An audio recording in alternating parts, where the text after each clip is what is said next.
क्या आप जानना चाहते हैं आपकी आपके पार्टनर के साथ बॉन्डिंग क्यों नहीं बनती और वो आपको हर बात पर निगलेक्ट क्यों करता है, आपको समझने की कोशिश क्यों नहीं करता?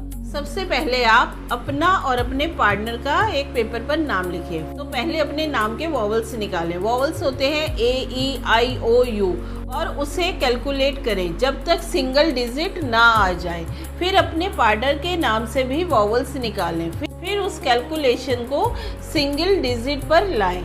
अब इन दोनों के नंबर्स का डिफरेंस निकालें। अगर कैलकुलेशन करने के बाद, माइनस करने के बाद आपके पास 1 आता है तो इसका मतलब आप दोनों ही एक दूसरे को दबाना चाहते हो, अपने अकॉर्डिंग चलाना चाहते हो, जो कि पॉसिबल नहीं हो पा रहा। अगर 2 आ रहा है तो आप दोनों में से एक पर्सन बहुत ही इमोशनल है और दूसरा इमोशनल नहीं है और वो दूसरे की भावनाओं को नहीं समझता। तो इसलिए आप एक दूसरे की फीलिंग्स को समझिए और एक दूसरे को इग्नोर मत कीजिए। और अगर डिफरेंस 3 आ रहा है तो आप दोनों ही एक दूसरे को बिल्कुल अपनी बातें नहीं शेयर करते, जिसकी वजह से आपस में मन मुटाव रहता है और जब भी आप बात करते हो तो आपस में कलेश बनकर ही गुस्सा फूटता है। अगर डिफरेंस 4 आता है तो आप दोनों ही जिद्दी हो, अकड़ू हो, तो आप दोनों को ही चाहिए कि अपनी जिद को थोड़ा छोड़ना चाहिए और एक दूसरे को समझना चाहिए। अगर आप नहीं समझेंगे तो अपनी जिद की वजह से इस रिश्ते को गवा बैठेंगे। अगर आपका डिफरेंस 5 आ रहा है तो एक पर्सन को तो फ्रीडम चाहिए होती है और दूसरा इनसिक्योर हो जाता है।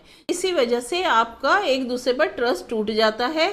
तो आप एक दूसरे को समझने की कोशिश करें, एक दूसरे पर ट्रस्ट बनाने की कोशिश करें। अगर आपका डिफरेंस 6 है तो एक पर्सन तो रिश्ते में सारी लाइबिलिटी निभाता रहता होगा और एक आराम से बैठा रहता होगा। तो ऐसा बिल्कुल नहीं करना चाहिए। आप दोनों को ही, रिश्ता आप दोनों का है, आप दोनों को ही संभालना चाहिए।